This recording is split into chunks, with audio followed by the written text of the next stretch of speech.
Esta serie de sermones que estamos llevando a cabo en el libro de los Hechos, vamos a estar considerando en esta serie precisamente de qué manera la misión que Jesús encomendó a esos discípulos se llevó a cabo por el poder del Espíritu y cómo de esa manera esa obra debe continuar por medio nuestro, los discípulos de Cristo, reunidos en la iglesia local de Manresa. Así que vamos a ver de qué manera, a lo largo de toda esta serie, Dios lleva a cabo esta obra de llevar el Evangelio a los perdidos. Y como vimos la semana pasada, Jesús ya dijo que la restauración del reino, de este reino de Dios, se va a llevar a cabo por medio de la predicación del Evangelio y que los discípulos eran los que iban a ser testigos de él a todas las naciones. Si os acordáis, la semana pasada estuvimos viendo cómo Jesús los enviaba, pero también les recordaba que era necesario que recibieran el poder para poder llevar a cabo esta misión. Y los mandó a regresar a Jerusalén, que esperaran allí el cumplimiento de la promesa que él había dado, la promesa del Padre que él había pronunciado para con ellos, el derramamiento del Espíritu, el bautismo del Espíritu Santo, para que recibieran ese poder de lo alto que los capacitaría a llevar a cabo la misión. Este derramamiento, este cumplimiento de la promesa iba a suceder en unos pocos días. Ahora, ¿qué hicieron mientras esperaban ese día? ¿Cómo esperaron? Fueron a casa, se sentaron en el sofá y empezaron a hacer scroll en los móviles, pasando el tiempo, a ver cuándo llega, ¿verdad? Perdiendo el tiempo. ¿Cómo esperamos nosotros? ¿Cómo esperamos como iglesia el cumplimiento de las promesas de Dios? Antes el pastor Josep hablaba de la venida de la familia de Lali y sabemos cómo Lali ha estado esperando esta llegada en oración. Lo sabemos porque lo compartió. ¿Cómo aprovechamos, cómo esperamos el tiempo mientras se cumple aquello que esperamos?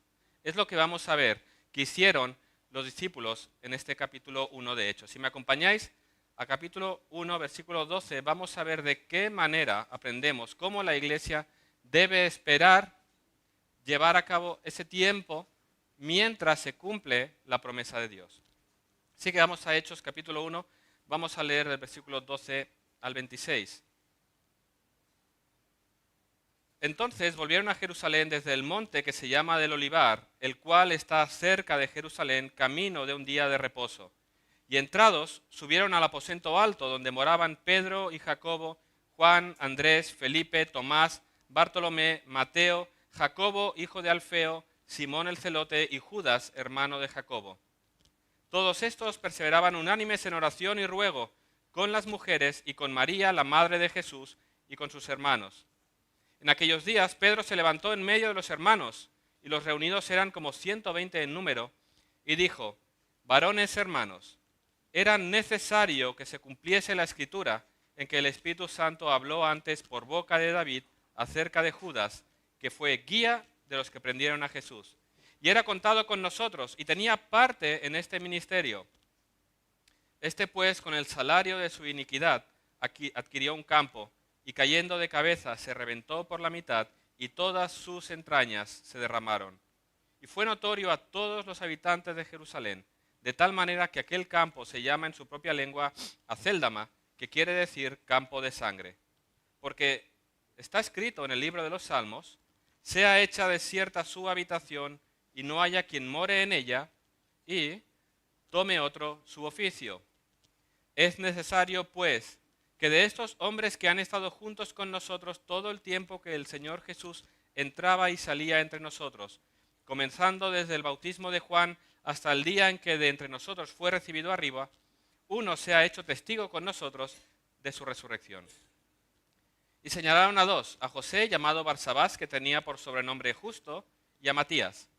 Y orando dijeron: tú, Señor, que conoces los corazones de todos, muestra cuál de estos dos has escogido para que tome la parte de este ministerio y apostolado de que cayó Judas por transgresión, para irse a su propio lugar. Y les echaron suertes, y la suerte cayó sobre Matías, y fue contado con los 11 apóstoles. ¿Qué hacen los apóstoles mientras esperan el cumplimiento de la promesa de Dios? Son diligentes en su espera. Están dedicados a la oración, a la comunión unos con otros y a la búsqueda activa de la voluntad de Dios. Y esto es lo que vamos a estar meditando en esta mañana. Antes vamos a ponernos en oración para que el Señor nos ayude en este tiempo. Señor, venimos a tu palabra dándote gracias, Señor, porque tú nos has hablado y por ella podemos conocerte. Te pido, Señor, que a través de esta palabra que será predicada, tú edifiques tu iglesia, tú nos bendigas, nos lleves a la obediencia y que traiga salvación también en esta mañana. Ayúdame, Señor, en la exposición para que sea clara y fiel y que tu Espíritu Santo haga la obra. Te lo pido en el nombre de Jesús. Amén. ¿Qué hacen los apóstoles durante el tiempo? Son activos, son diligentes, redimen el tiempo, lo aprovechan. Y quiero que meditemos en esta verdad de esta mañana porque nosotros como iglesia también estamos esperando el cumplimiento de la promesa de Dios. El Señor Jesús regresará en poder y gloria a buscar a su iglesia, a hacer todas las cosas nuevas para llevarnos a morar con Él por toda la eternidad. Estamos esperando que Él regrese. Él nos ha salvado, nos ha introducido en su familia y estamos esperando la consumación final de esto. ¿Qué hace la iglesia? ¿Qué haces tú? ¿Qué hago yo mientras esperamos ese día? Debemos, como los discípulos, ser diligentes en la oración, la comunión y la obediencia a la palabra de Dios. Eso somos llamados a hacer mientras esperamos el cumplimiento de la promesa de Dios. En primer lugar, si hay algo evidente, si tú has leído este texto, ¿qué es algo que destaca, que es evidente, que se respira en todo este capítulo? Es la actitud de obediencia de los apóstoles a Jesús y a su palabra revelada. Los apóstoles, que son el fundamento de la iglesia, de este pueblo que Dios ha formado, en un sentido moldean y nos dan ejemplo y nos muestran cómo la iglesia de Cristo debe vivir y debe llevar a cabo la misión que le ha sido encomendada. Y vemos en este capítulo, en esa espera, una espera en obediencia activa. Obediencia en un sentido cuando Jesús los manda a regresar a Jerusalén, después de ascender, después de que lo vieran en gloria, ellos toman el camino de regreso a Jerusalén para esperar allí la promesa que Dios les dio y que Jesús les ha recordado. En obediencia a Jesús regresan a esperar ese derramamiento del Espíritu Santo. Regresan al aposento alto, seguramente el lugar donde tuvieron con Jesús esta última cena, donde se esconderían aquel sábado después de la muerte de Jesús, una habitación en lo alto de una casa, aislada, en un sentido lejos del bullicio de la calle, donde podían esperar el cumplimiento de esa promesa. Vemos la obediencia en el hecho de que ellos regresan y vemos un espíritu de obediencia a la palabra de Dios que ha sido revelada. Ellos no solamente conocen las Escrituras, sino que vemos que se someten a ella y la obedecen.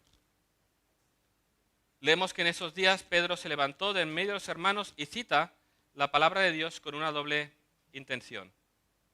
En primer lugar, Pedro nos recuerda y les recuerda que las Escrituras interpretan los sucesos y no nuestras experiencias. Fijaros cómo lo dice en el versículo 16. Era necesario que se cumpliese la Escritura en que el Espíritu Santo habló antes por boca de David acerca de Judas. Fijaros lo que está diciendo Pedro. Lo que ha sucedido con Judas, aunque traumático para nosotros, aunque dramático, aunque doloroso, no ha sido un accidente. No es que Jesús se equivocó en la elección de los 12 y Judas le salió mal.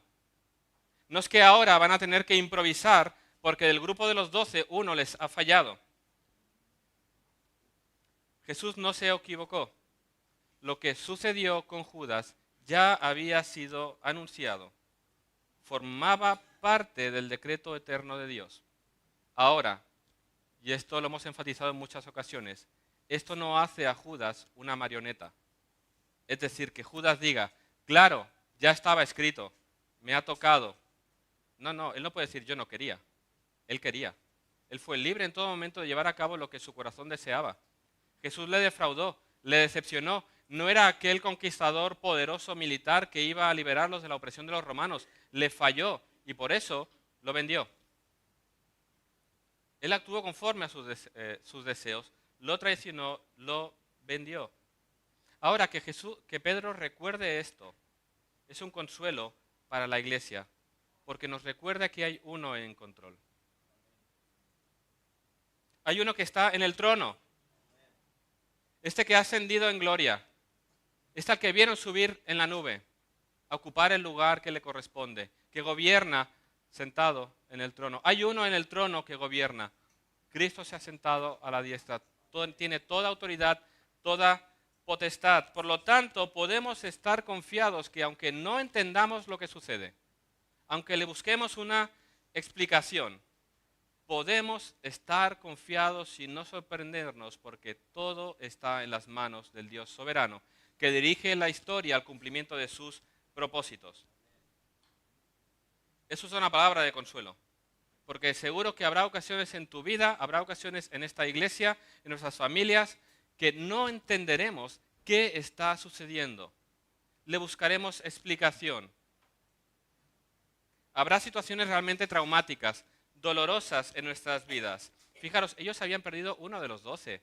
Era uno que había caminado con ellos, habían estado por 3 años acompañando a Jesús. Era uno más, era contado con ellos y ese traicionó y finalmente se suicidó. O sea, es doloroso. ¿Por qué Judas? ¿Qué ha fallado?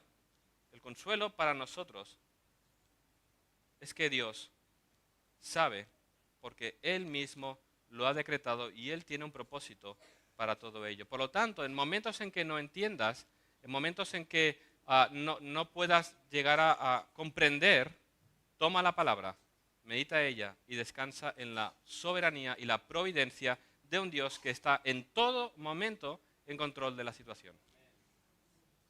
Ahora, estas palabras de Pedro también nos enfatizan una verdad crítica y fundamental del Evangelio y es la inspiración de las Escrituras. Fijaros cómo lo dice, se cumpliese la Escritura en que el Espíritu Santo habló antes por boca de David. ¿Quién habló? El Espíritu Santo a través de la boca de David, ¿verdad?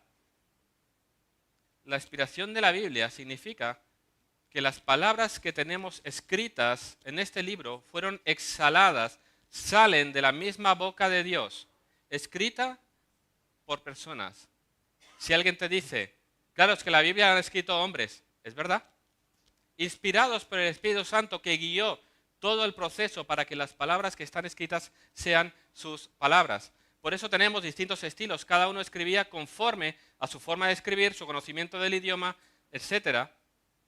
Pero esas palabras son palabras de Dios. Por lo tanto, la Biblia no la podemos tomar como el consejo de Pablo, las palabras de Pedro, sino la palabra autoritativa de Dios. Es autoridad para nosotros. Vienen de Dios mismo. La Biblia no son consejos para vivir una vida mejor. No es una palabra que podemos tomar o no. Recordar la inspiración divina nos ha de llevar a rendirnos a ella, a someternos a su autoridad. Por lo tanto, como la Escritura dice esto, dice Pedro, entonces tenemos que hacerlo.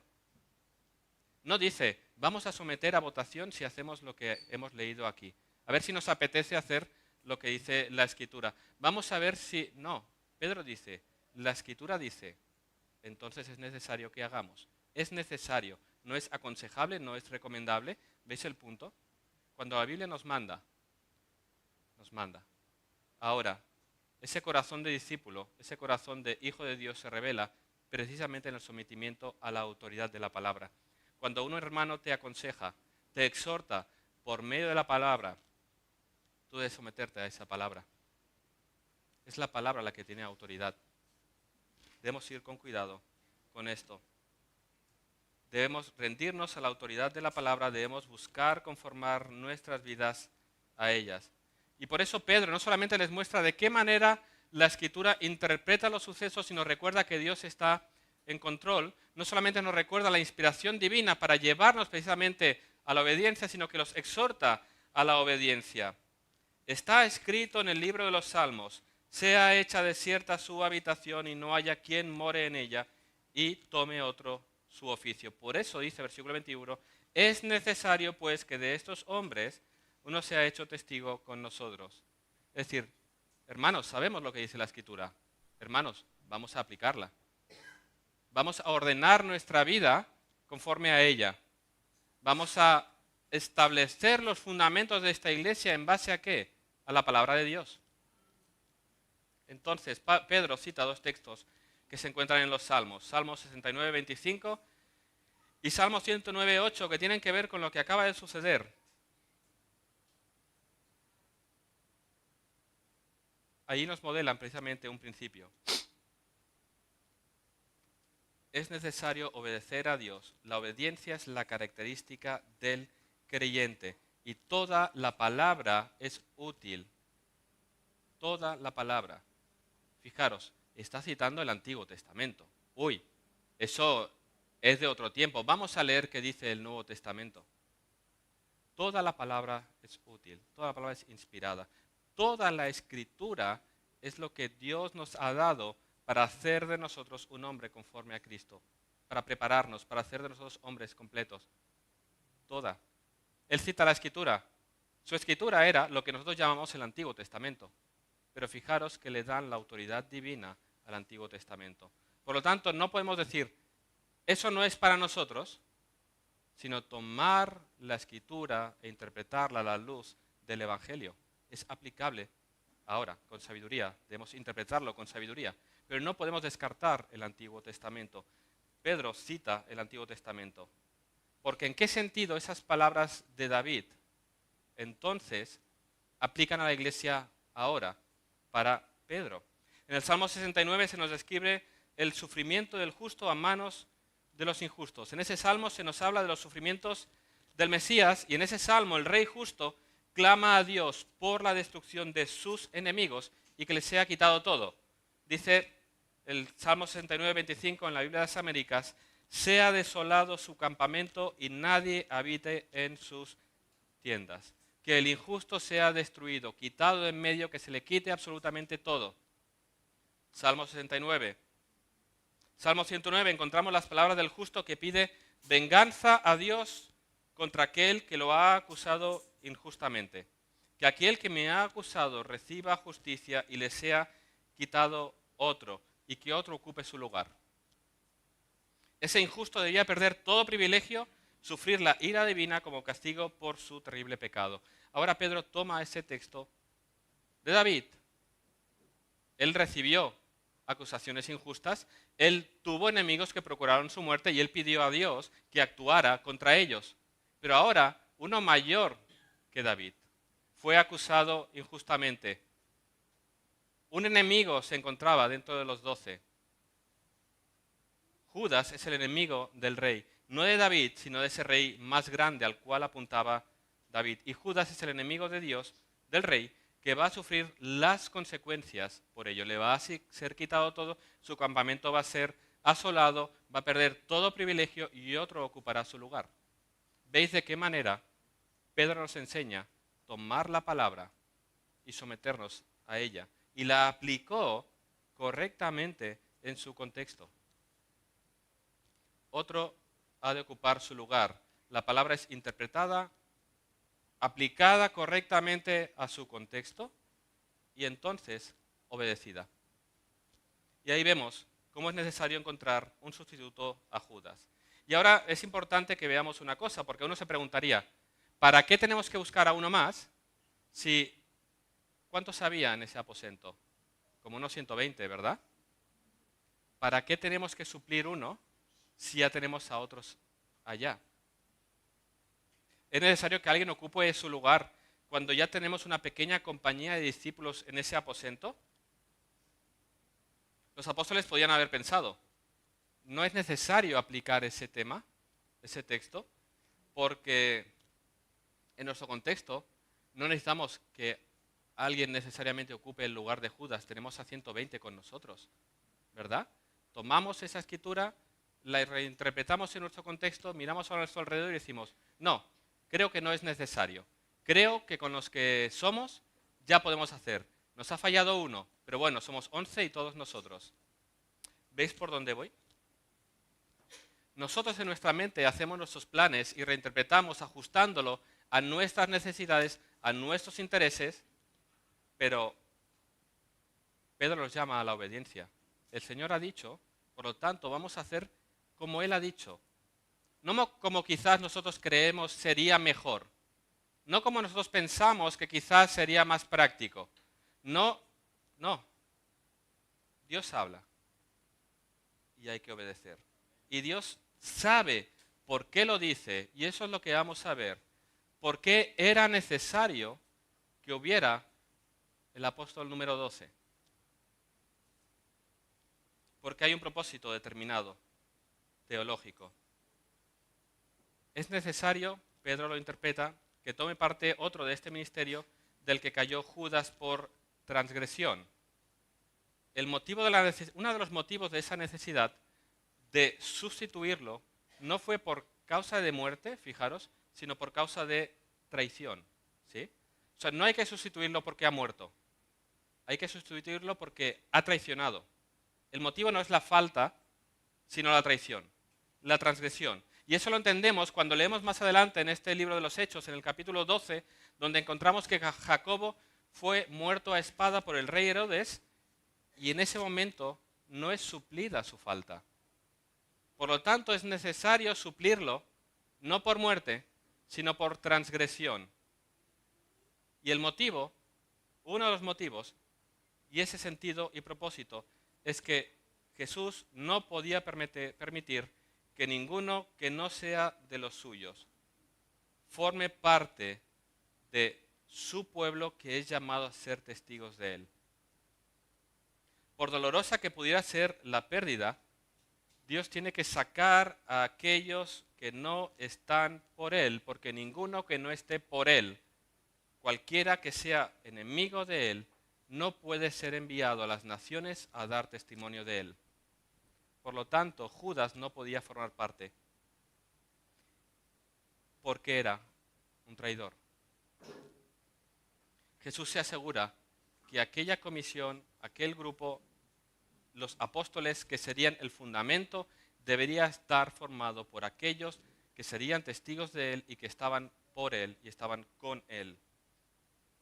Y en segundo lugar, era importante que fuera restaurado el número de los apóstoles a 12. Estos apóstoles serían la semilla, el fundamento de este nuevo pueblo de Dios, el pueblo del nuevo pacto, la iglesia, el nuevo Israel de Dios. Si os acordáis, la semana pasada hablamos que cuando Jesús les dice a ellos que serían testigos de él, esa palabra testigos en los oídos de un judío les recordaba a lo que Dios había dicho a Israel. Israel iba a ser testigo del Dios de la salvación. Y cuando Jesús le dice a sus apóstoles, vosotros seréis testigos, le está diciendo, vosotros ahora sois el pueblo que vais a llevar el Evangelio, a hablar del Dios de salvación al mundo entero. El nuevo Israel, el pueblo de Dios del nuevo pacto. Esa palabra aplicada anteriormente a Israel ahora es aplicada a la iglesia, a los apóstoles, quienes serían testigos. Ahora, ¿cómo se define el pueblo de Dios en el Antiguo Testamento?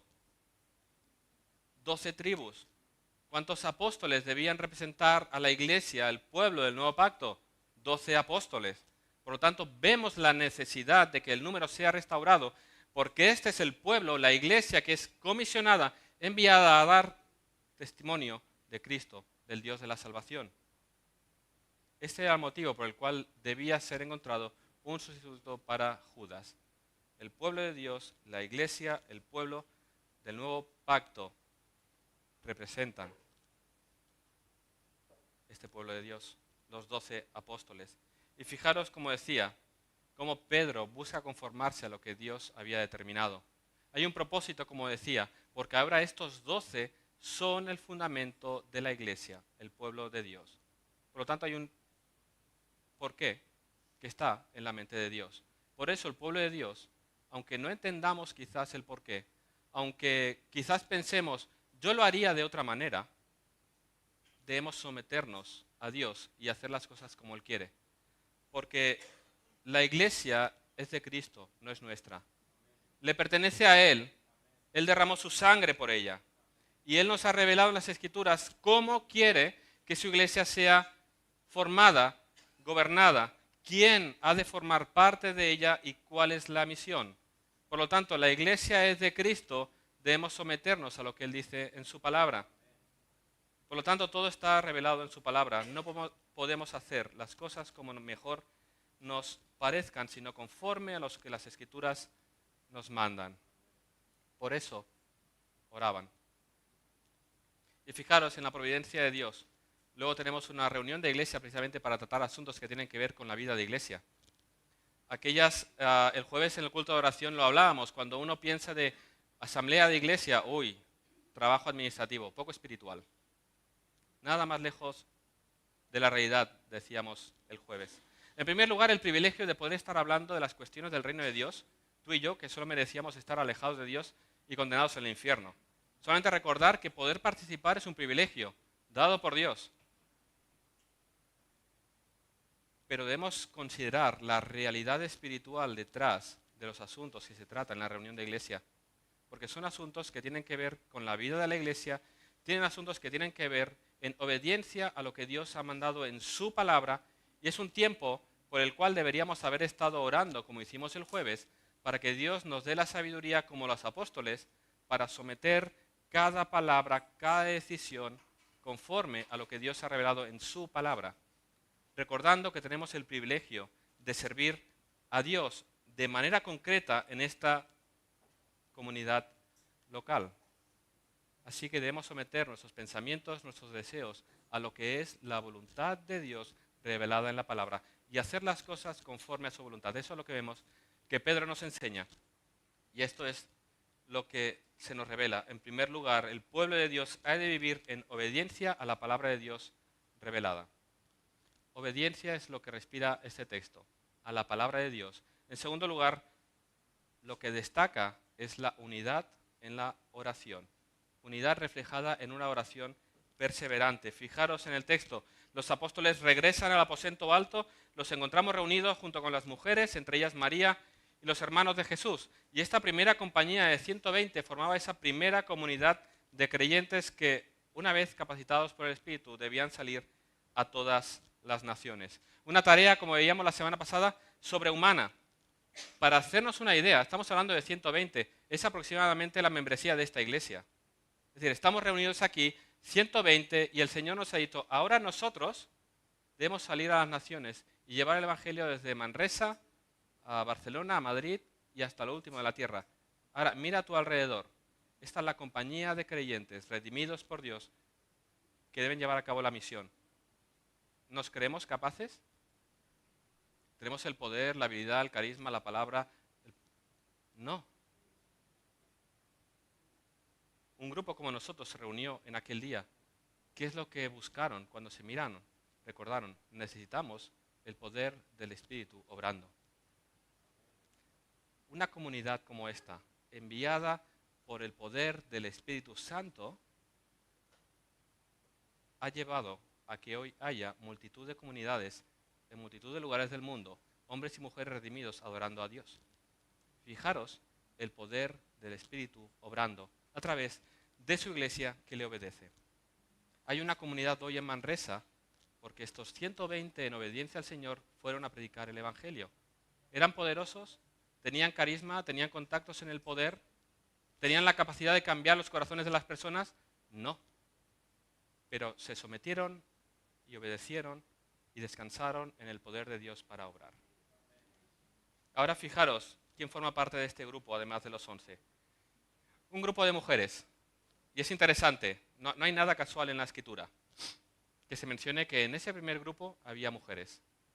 Porque en la cultura del primer siglo la mujer no tenía ningún valor, ningún estatus social, eran nada y menos. Y es curioso porque la crítica al cristianismo, ¿cuál es? Misoginia y machismo.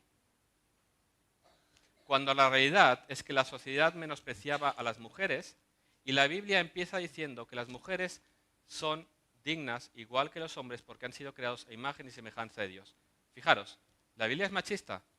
La Biblia establece que tanto hombre como mujer han sido ambos creados a imagen y semejanza de Dios y por lo tanto tienen la misma dignidad.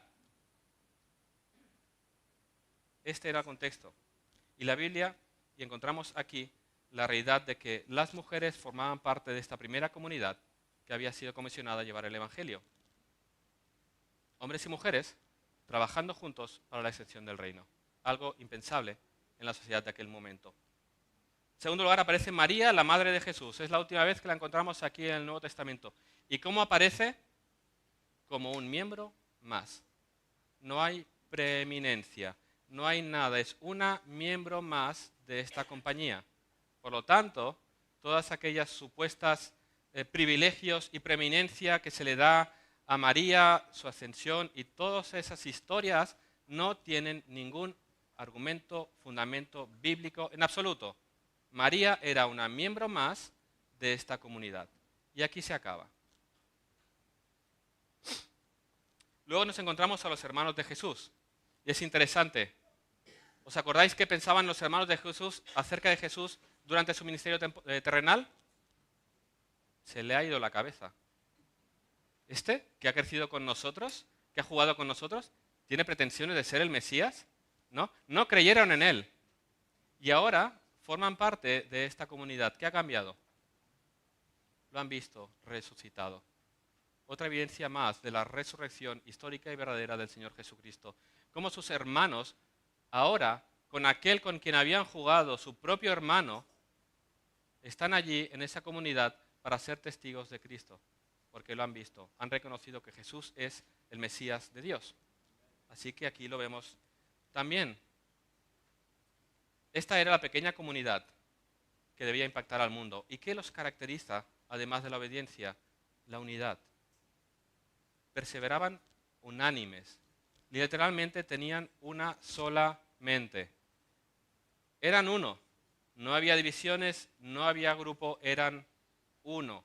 ¿Y dónde se evidenciaba y se reflejaba esa unidad? En la vida de oración común. Perseveraban unánimes en la oración. Ahí se refleja la unidad de la iglesia. Una unidad que no somos llamados a buscar. No, porque a veces se dice, tenemos que buscar la unidad de la iglesia. No, ya somos uno, debemos guardarla. Es decir, debemos procurar no hacer nada que afecte a esa unidad que ya tenemos en Cristo. Somos llamados a guardarla, a procurar evitar todo aquello que pueda afectarla, a orar y actuar de manera que podamos fortalecerla para que sea guardada. Guardada algo que ya es. Somos uno en Cristo. Hemos sido adoptados, hemos sido formados, enviados para ser parte de una familia, un cuerpo local, un pueblo de Dios. La unidad es en Cristo. Por lo tanto, debemos guardarla. Esta primera comunidad tenían una misma mente, una misma devoción al Señor. Iban todos en la misma línea, una misma pasión, una misma devoción. Y oraban juntos. Esa unidad se encontraba en que se sentaban y se presentaban en oración al Señor. No se nos dice el contenido de la oración, pero lo podemos imaginar. Oraban fervientemente, persistentemente, para que el Espíritu Santo fuera derramado por el cumplimiento de la promesa de Dios. Oraban para que Dios obre, para que Dios cumpla sus promesas. Fijaros la importancia de la oración en la vida de iglesia, porque muchas ocasiones lo he dicho, no hay nada malo y es bueno hacer programas, actividades, abrir ministerios, etcétera. Está muy bien, nos pueden ayudar a llevar a cabo la misión, pero olvidamos que lo prioritario es la oración. Porque lo habitual es que preparamos un proyecto y luego vamos a orar por él. Vamos a orar que el Señor nos dé sabiduría, nos ilumine, nos muestre y entonces vamos a trabajar en ello. Porque a veces buscamos la oración como una confirmación a lo que yo ya he hecho. No, vamos a orar que el Señor nos muestre, que el Señor obre, que todo, el inicio, el durante y el después esté lleno de oración. Fijaros, ellos clamaban para que Él cumpliera, para que Cristo cumpliera lo que había prometido, para que los capacitara para la misión, para que les diera sabiduría para llevar la misión. Así debemos tú y yo hacer. La oración debería ser fundamental en nuestras vidas. Aquí encontramos a los 120 orando, perseverando. En Hechos 2:42 se nos describe la vida de la primera iglesia. Perseveraban en la doctrina de los apóstoles, en la comunión unos con otros en el partimiento del pan y en las oraciones. En Hechos 6 encontramos la elección de diáconos para que los apóstoles se dedicaran ¿a qué? A la oración y el ministerio de la palabra. Hechos 13, antes de enviar a Bernabé y Saulo, la iglesia ayunó y oró. Así que la oración es fundamental para la misión. Estos discípulos se enfrentaban a una tarea grande para la que necesitaban un don mayor y clamaban fervientemente: Dios, derrama de tu espíritu. Se preguntaba un autor: ¿carecen nuestras oraciones de fuego y persistencia porque dudamos de la generosidad del Padre, porque subestimamos nuestra necesidad o por ambas cosas? Tú puedes buscar citas de misioneros que nos hablan precisamente de la importancia de la oración en la misión. Arthur Matthews, misionero a la China del siglo pasado, dijo en una ocasión: la historia espiritual de una misión o iglesia está escrita en su vida de oración. Matthew Henry dijo: cuando Dios quiere llevar a cabo algo especial en el mundo, primero hace que su pueblo se ponga a orar. Y podríamos encontrar multitud de citas, y esta es la realidad de la iglesia. Cuando la iglesia se une en oración y clama con una sola voz persistentemente, fervientemente para que Dios obre, Dios hace maravillas. Dios hace grandes obras. Eso es un avivamiento. Un avivamiento no es cantar y cantar por horas. Un avivamiento es un pueblo sometido y que busca la voluntad de Dios en la palabra y en la oración. ¿Quieres ver un avivamiento? Un avivamiento es que todos, como uno, fervientemente oremos a Dios para que sus propósitos se cumplan. Allí la iglesia ha sido avivada. Dios ha hecho grandes maravillas. Oraciones, los avivamientos, el gran despertar, creo que fue el segundo o el tercero en Estados Unidos, inició porque un pastor empezó a orar e invitó a otros, y al poco se unieron 5, 6 y unos cuantos más. Y de repente multitud de pastores a lo largo de todo el país tenían cultos de oración en sus iglesias clamando al Señor. Y esa iglesia orando Dios llevó a cabo por medio de ese pueblo orando la salvación de multitudes. Así que, ¿dudamos del poder de Dios o quizás nos creemos más poderosos de lo que somos? Uno de los dos motivos nos llevan a dejar la oración. ¿Quieres ver un avivamiento en medio nuestro? Únete a tus hermanos en oración. ¿Quieres que Dios traiga salvación a tu familia, a tus vecinos, salvación en medio nuestro? Únete a tus hermanos en oración. ¿Quieres ver más santidad, más amor, más conocimiento del Señor en medio nuestro? Únete a tus hermanos en oración ferviente por eso. Como decía la semana pasada, nada tiene sentido si Dios no obra por medio de su Espíritu aquí, hoy. No confiemos en nuestras capacidades, en nuestras fuerzas. Nada tiene sentido si Dios no obra. Ora para que la voluntad de Dios se cumpla en medio nuestro, para que sus promesas sean cumplidas, para que podamos ser una iglesia fuerte, de buen testimonio, que pueda impactar al mundo entero. Ora para que el Dios quebrante los corazones de tus familiares.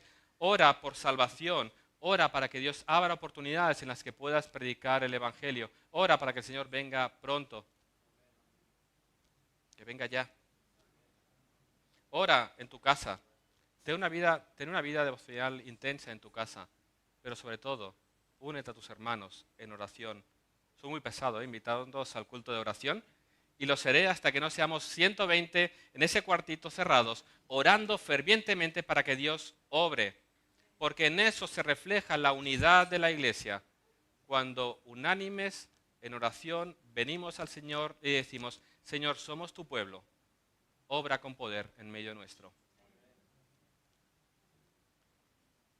Medita en ello y actúa en consecuencia. Fijaros, obediencia, unidad en la oración, y en tercer lugar vemos a unos apóstoles que buscan la voluntad de Dios. Era necesario que el lugar de Judas se ocupara. Ahora no tenían elección, o sea, no tenían libertad para escoger a quien mejor les pareciera. Había unos requisitos para ser apóstol. Ahora aquí vemos, entre muchas otras evidencias en este texto, que no hay lugar para la sucesión apostólica ni para apóstoles hoy. Cualquiera que se autodenomine apóstol hoy es un mentiroso, falso profeta, lobo, llámale como quieras, pero nadie puede otorgarse para sí el título de apóstol de Jesucristo. Es evidente en las Escrituras.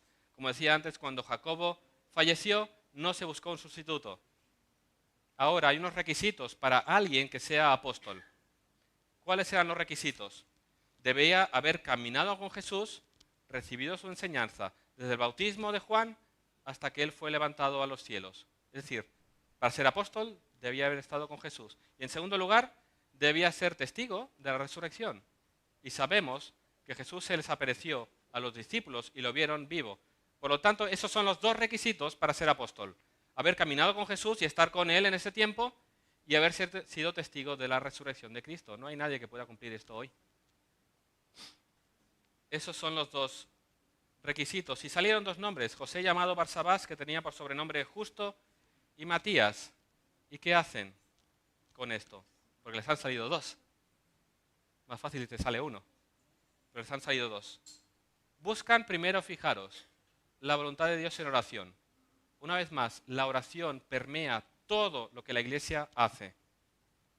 Van a buscar a Dios en oración. Ellos hicieron su parte. Ellos buscaron a hombres que hubieran caminado con Jesús, hombres de buen testimonio, hombres que hubieran sido testigos de la resurrección de Cristo, pero ellos buscaban la voluntad de Dios. Y en esto están diciendo dos cosas. Como decía antes, en primer lugar, es Dios quien edifica su iglesia. Él llama, Él manda, Él dice quién ha de ocupar ese lugar. Humanamente sería fácil. Si presentamos dos nombres en esta iglesia y decimos, José, le llaman Justo, y Matías, Señor, gracias por la señal, el justo. ¿No? Cuando nos movemos por señales, claro, es evidente, los dos cumplen, pero el Señor nos está diciendo que es porque de sobrenombre es justo, ¿no?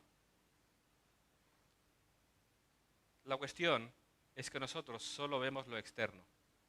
Al buscar a Dios en oración, no solamente reconocen que es Dios quien edifica su iglesia, sino que solo Dios conoce el corazón de los hombres. Ellos hacen su parte. Humanamente tenemos que hacer todo lo posible. Buscar candidatos que cumplan los requisitos bíblicos, hombres de buen testimonio. Pero Dios, solo Dios conoce los corazones. Y por eso lo echan a suertes. Un texto, una cuestión rara para nosotros en nuestra cultura, pero echar suertes era una práctica común en los tiempos del Antiguo Testamento. El sumo sacerdote usaba el Urim y el Tumim para tomar decisiones por los israelitas. Parece ser que eran unas pequeñas piedrecitas que daban al sumo sacerdote una respuesta positiva o negativa a determinado asunto.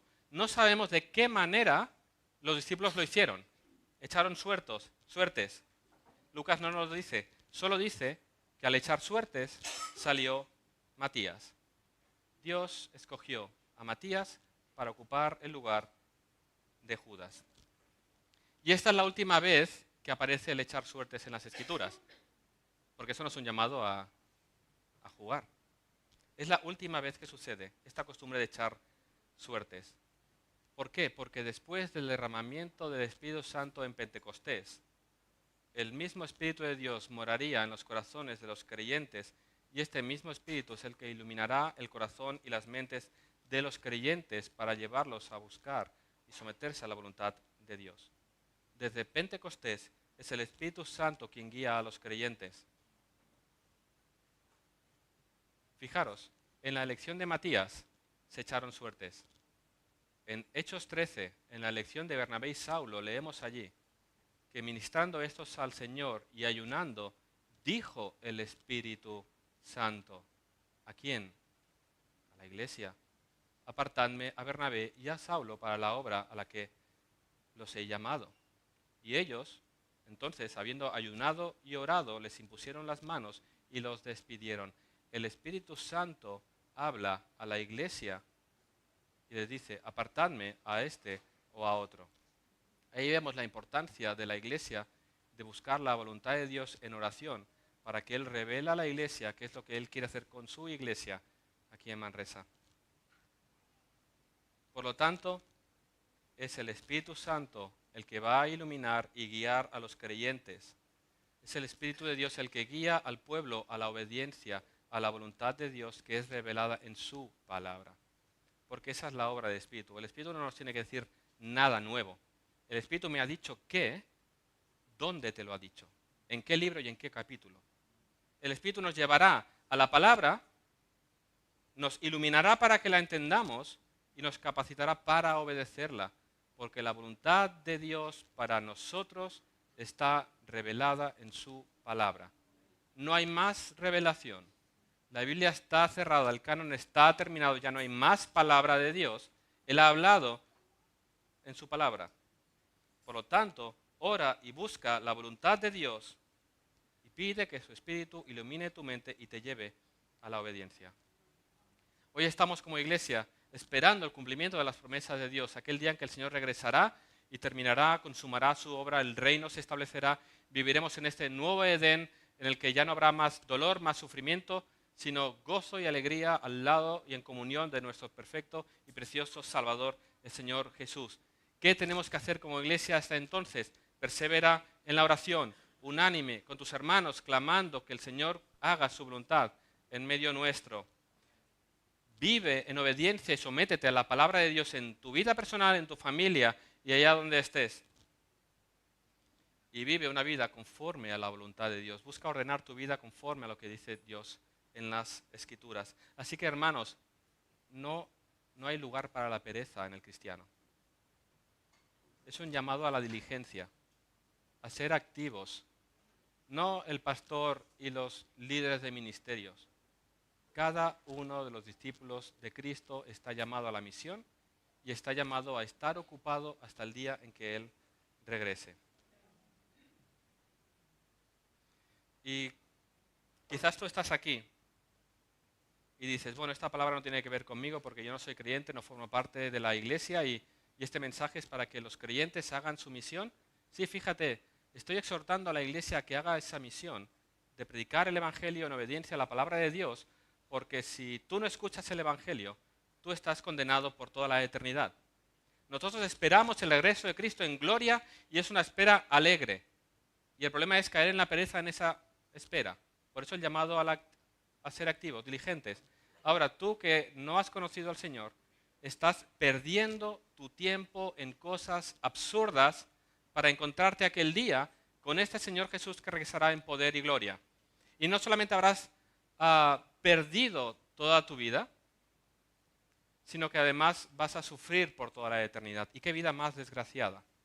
Llegar a aquel día y darte cuenta de que has ocupado tu vida en lo que no tiene valor, en lo que no sirve absolutamente para nada, y que tu rechazo voluntario de la voluntad de Dios te va a llevar a la condenación eterna. Y por eso como iglesia somos llamados a predicarte el Evangelio, llamarte al arrepentimiento, porque estamos esperando su regreso y sabemos que regresará en poder y gloria. Y aquel día, si tú no te has rendido a Él, si no has reconocido tu pecado, si no has venido a Él en arrepentimiento y fe, aquel día será para ti de un dolor terrible por toda la eternidad. Y qué lástima aquel día darte cuenta qué mal he vivido. Yo creía que lo hacía bien, he hecho lo mejor posible. Y entonces caerás de rodillas y dirás, es verdad, Jesús es el Señor, pero ya es demasiado tarde. Así que ven a Cristo en arrepentimiento y fe, porque esta palabra te recuerda a ti que esa espera que nosotros tenemos es la espera del regreso del Señor Jesucristo en poder y gloria. Y vendrá a buscar a su iglesia y a condenar a aquellos que lo rechazan. Así que búscalo hoy. La iglesia, recuerda, predica el Evangelio, porque todos aquellos que no han escuchado el Evangelio van de cabeza al infierno. Y lo sabes. Así que no perdamos el tiempo en lo que no tiene valor y ocupémoslo en predicar el Evangelio, que es el poder de Dios para la salvación. Amén. Vamos a orar. Señor, te damos gracias por tu palabra. Te damos gracias, Señor, porque sabiendo que somos pocos, débiles, incapaces y que fallamos, tu Espíritu Santo nos capacita y nos ayuda precisamente a llevar a cabo la misión que tú nos has encomendado. Ilumina nuestras mentes, Señor. Llévanos en sumisión a tu palabra. Que tu Espíritu Santo doblegue, rompa aquello en nuestro corazón que aún se rebela contra tu palabra y llévanos sometidos en obediencia a ti. Señor, únenos más y más aún. Que esa unidad se haga evidente en esa oración ferviente, que seamos un pueblo que levanta oraciones en todo momento a ti, porque reconocemos que dependemos absolutamente de ti. Y Señor, sabemos que tú eres poderoso para obrar y sabemos que no somos capaces nosotros de llevar a cabo la misión. Así que, Señor, Ayúdanos, capacítanos y que como iglesia seamos un testimonio poderoso en Manresa y allá donde tú nos envíes, para que tu nombre sea dado a conocer y que las naciones se rindan en obediencia a ti. Te lo pedimos en el nombre de Jesús. Amén.